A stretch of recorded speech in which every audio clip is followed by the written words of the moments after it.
What's up, real world? Twisted Luck. I hope everybody is good, and I thank everybody for being here, and I appreciate everybody, as you well know. I want to talk about a couple things today. I'm going to expand a little bit more on what we talked about yesterday with this new Chicago incident and the oddities that surround it. But first, I want to bring up a Florida story. Because this goes along the lines of some things we've talked about before. This one was, like, shocking. This is allegedly, obviously, reported by the news. I'm analyzing it based on what the news reports. So, in a town in Central Florida, near Orlando, called Eustis, several calls were made the other day in the afternoon about, I believe it was the afternoon. It was either late morning or afternoon. I forget. But it was early afternoon, late morning, I believe. Several calls were made about a reckless driver, a vehicle driving erratically, weaving. Several people were calling 911. They're concerned about this driver. They're like, what must be going on? I don't know. I hope everything is okay. I think normally they would be like, I don't know. I think this guy's a drunk. But they weren't. I don't think they were suspecting that. And they were just wanted a well-being check done on this guy. Because the vehicle description was how do you sum it up? A police car, a marked police car from the Apopka Police Department, which is a nearby city. So Eustis police officers converge to the area, and they find that this Apopka police car, not driving lights and siren or anything, so in this, it has no jurisdiction in the area it's driving through. They find it and they confirm allegedly that it is driving recklessly and erratically. So they pull the car over. They do a traffic stop. The cop does a traffic stop on the other cop, and they approach the driver and they find a uniformed Apopka police officer. He's uniformed and he's driving his police car. I mean, he's got badge, all his gear, gun belt, everything. He's almost on duty. Turns out he's on his way to work, right? He's on his way to work. Well, what's going on? Well, apparently he shows some pretty obvious signs of intoxication. And that's not the most shocking part yet. The most shocking part comes a little bit later, right? So he's playing it off. He's like, just, no big deal. I'm just tired. He actually says he took a few Benadryl earlier, and that's probably what's making him groggy. But the officers that pulled him over noticed that he's got an open can of beer in his marked police car. So he's getting started pretty early in the day, and what day he's got to work. So that's kind of baffling, right? So they're like, I don't know about that. I don't know about the Benadryl thing. Would you mind doing some field sobriety exercises? To which he says, no, absolutely not. I'm not doing that. Which, I mean, it's always recommended that you don't do that. And like anything else, it's first recommended that you don't drink and drive, right? But it's usually recommended by most that you don't do those exercises, because all you're doing when you do that, unless you know that you've had nothing, all you're doing is creating evidence, right? You're creating evidence against yourself. That's it. And you sign a thing that says, your license will be suspended for the period of 1 year if you fail to do these things or submit to a breath test or whatever. And most people are like, great, I'll get a business purposes only permit for that year, and then we'll be good, and I won't get that charge. Now, I'm not condoning that, because absolutely, I'm not condoning drinking and driving. You know how I feel about that. But anyway, so he says, no, I'm not doing that. Well, they say, well, we've got enough here to suspect you're under the influence, so we're going to arrest you. So what a sight. I wish I could have had that on video, right? First, just a police pulling over another police car. That's kind of, you don't see that every day. I would love to have had that on video. So then they handcuff the dude. They arrest him. They handcuff him in uniform and bring him to their station. In their station, now he wouldn't do the field sobriety exercises, but for whatever reason, he agrees to give a sample of his breath. He agrees to blow. Now, in his case, I have no idea why he did this. No idea why he would have done that. Like I said, it's a pretty common practice for and not just cops, and it is kind of a dirty thing. You know, cops always tell you, you know, when you first start somewhere, hey, if anything ever goes on, do not submit to a test, don't do any of this. Instead of just stressing, hey, don't drink and drive, they say, hey, don't ever, you know, there's a lot of dirtiness there that we've talked a lot about. But either way, for some reason, this dude, who clearly is not the brightest, says, I won't do those exercises, but sure, yes, I'll give you a sample of my breath. So, you know, they're going to measure the alcohol content detected in his breath. In Florida, the legal limit is 0.08. If you're 0.08 or higher, you're legally drunk and unable to drive a vehicle legally and safely. So I don't know why he did that. I don't know why he did that, but he did it. And he knew better than anybody else, you know, about what level he was, but he still did it. So probably one of the highest readings I've ever seen. You don't hear of this often. He blew a 0.391. So almost a 0.4, right? Let's go over that again. The legal limit, 0.08. So we'll round it up to a 0.4.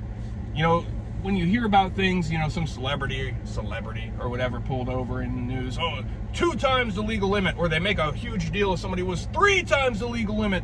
Oh my God, how could they even walk, let alone drive a car? This cop, this dude, 5 times over the legal limit. Before work, in the daytime, as a cop, driving a police car. This baffled me to no end. I mean, you know, like we've talked about, cops are people, and there's a lot of very bad cops, and that should never be cops. But 5 times over the limit. And what cop is, and sadly, he's not the only one. There's others out there that are like, ooh, hoping they don't get caught. But I don't understand why, especially a cop, would be so drunk to that level, driving around in a police car, having a beer. What, are you gonna hang out with the drunks during the day? You can't even drive a car. And this is like the example that we talked about recently that I'm still digging into, about a incident that I encountered with a on-duty police officer, extremely drunk, so drunk that they could not stand up. And that's being hidden and swept under the carpet. They're protecting that cop and hiding it, unlike what they would do for you.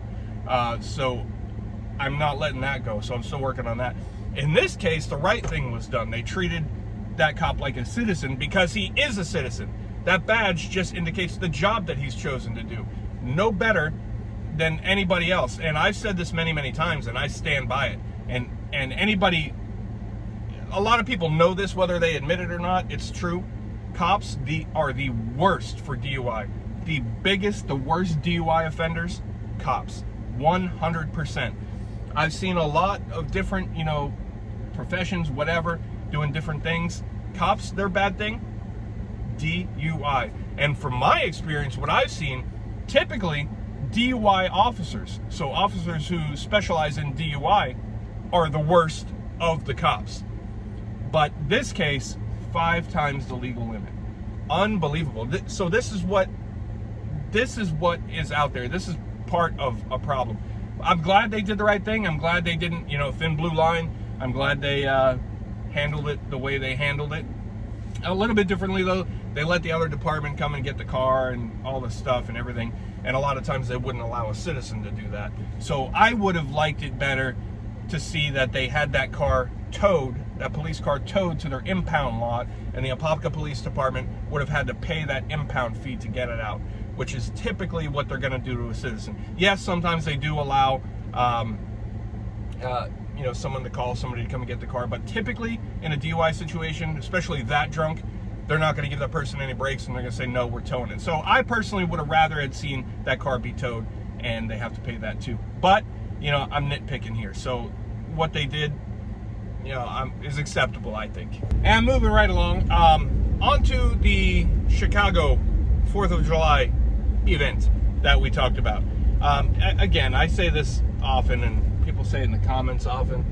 It's a shame that we have to talk in the way that we do instead of just talking freely.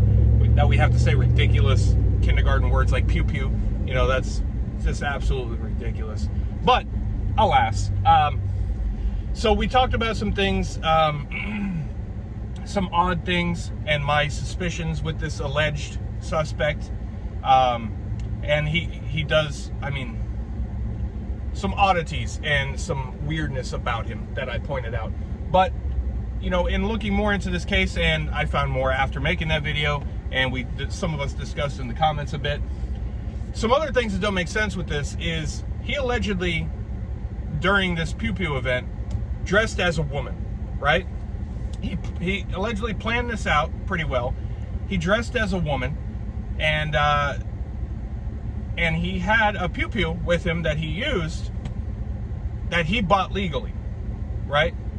So this tells me with the planning, and then the fact that when they spotted him driving, he fled, and then a pursuit ensued. That and his disguise and things indicate to me that he wanted to remain anonymous, right? He doesn't want to be caught. He doesn't want them to know who he is.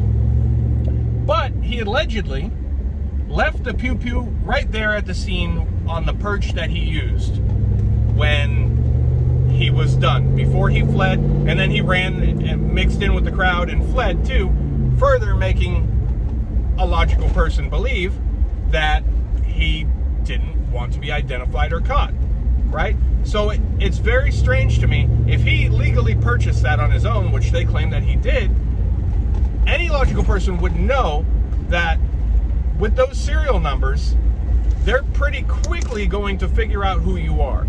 So that part doesn't make any sense either, right? And then they said he had another one in the car when they finally did stop him. They're identifying that one as an AR, but so far from what I've seen, they still not identified the original one, the original alleged one. And I did more digging. A lot of the videos and the things that I said I saw of him before I made that video yesterday. He's been deplatformed everywhere, but you know, people already pulled it and put it up in different places. But a lot of the things that I watched when I went back after posting that video, they're gone too, on platforms that usually don't do that. So that was a bit odd. But I was able to find, I said I was trying to find evidence to see if he leans one way or the other, right or left, right? And I found pictures of him that would indicate both sides, like far over there and far over there, right? Well, maybe not far to the right, but far to the left for sure, and definitely right. So different pictures at different times showing two different things. This doesn't make any sense. Is he a mole? Is he an imposter? Or is it accurate what I said about him yesterday, where he's just that type of person who has been rejected all of his life, and he's just trying to fit in anywhere he can fit in, anywhere. So he sees, you know, this and people waving these flags. Great, let me see if I can join them. Over here, let me see if I can join them. But for a right-leaning person, which I don't like this right and left, but for a right-leaning person, doing something like that at a 4th of July parade, it doesn't make much sense. That type of person wouldn't do that. So if all this is organic and accurate, like I always say, I think it's more likely that he was just trying to fit in anywhere he could, so he's just playing a role all the time. And that what I said in yesterday's video, it is accurate. He did what he did because of the media's glorification. If he did what he did, right? If he did what they say he did it to be, in his mind, a star, right? He's always been rejected. He never gets noticed or recognized anywhere. And the media glorifies this type of thing. And they know what that does, and they do it with intent. And that was his motive. I really believe that. That's if this was, you know, him and happened the way they said, absolutely 100% believe that's what's up with that. Now, the VP alleged, well, she traveled to Chicago, and boy, is she upset. That's right, the alleged VP, she crawled back out of her nest, which she doesn't do often. We don't hear about that name so much. I mean, she has no reason to come out because she's not actually doing anything. She's not anybody significant actually. Anyway, but every once in a while, when something like this comes up, she comes out of her nest, ruffle feathers, right? And we're like, oh, that's right, we forgot about her. She has something to say. Speak, bird, speak. So she travels to Chicago, and she is so upset and enraged by this, and she's calling on Congress to stop stop these horrors, stop Americans from living in this terror all the time, this constant worry that legal gun owners are gonna just do terrible things to them, right? Now, she comes out and does this and says, ban weapons that we've labeled assault so they sound scary, even though 90% of gun crime, violence, injury, and failure to remain alive occurs with handguns, right? But they say this is about public safety. So this doesn't make any sense, does it? We know this, but I like to use these times to point these things out. And anybody who pays any attention, looks into things for themselves, they would see these ironies. But she's out there and she's saying, calling on Congress to demand this. We got to stand up for our children, our mothers, our sisters, our fathers, our brothers, our aunties and uncles, and everybody. And we got to do this. We stop being victims. But and she's saying this is terribly tragic. And something like this obviously is terribly tragic. And she rushed right in. But what is odd to me, she didn't rush right over to D.C. after that incident of the Juneteenth celebration that the news won't talk about. That is a real event. We covered that event that happened, right, allegedly, in which a 15-year-old with a pew-pew was pew-pewing other people, and then a bunch of other people started pew-pewing back. The 15-year-old failed to remain alive, along with several other people. Guns, they said they recovered tons of guns all over the place, illegal guns just flying about. They recovered them on people, they recovered them being thrown down. All these people with all these handguns doing these terrible things. But I listened, I expected to hear, and hear those feathers, right? But nothing. Why was this? Oh, maybe because it's Juneteenth, we don't, so let's not cast a negative light on that, because there's a narrative we're trying to follow, and not the right type of weapon was used. So we don't tell people about all of these things that make up for the majority, right? The majority are hand, not scary name long ones, right? And the majority of these things are done by guns that are bought illegally or stolen, not legally, right? But they'll use this event. They're like, oh, look, he legally bought it. Okay, he's a crazy dude. And they also allegedly had several run-ins with him in the past. He's been on the radar, they say. Police a couple years ago went to his house because he threatened to harm himself and his entire family, and they removed knives and daggers and swords. But, so who's that on? But the majority, and I'm talking about 90%, are small pew-pews and not legal, right? So if the outcry for public safety, please protect us, Congress, do something, is the actual goal, then she's going after the wrong thing. They're all going after the wrong thing. They're like, our communities are living in fear. Come on, they just don't show it on the news that there are communities living in that constant fear. There are communities with little kids playing outside with gunfire in the background. They don't even stop playing, it's so regular, right? They just keep playing. And these are handguns, and these are not legal, and these are people and areas and instances that they don't want you to know about. Why? Because, well, to keep skating on thin ice, I will say because should a tyrannical government, ever try to, this is hypothetical, right? Should a tyrannical government form and try to overpower their people, they wouldn't be so afraid of little pew-pews, would they? Probably not, because they got big ones. And if they're the only ones that have big long ones, and their people didn't, well, they wouldn't be much of a threat anymore, now would they? So, I don't know, just saying, doesn't make any sense to me. But you tell me what you think. You heard that crow crowing, and you've seen all these other things, and a dog just comes running from nowhere. A dog with a USA collar come running from nowhere. Very nice. But let me know what you think. Obviously, we know what's what, but more people need to open their eyes, and if they just would look into these things.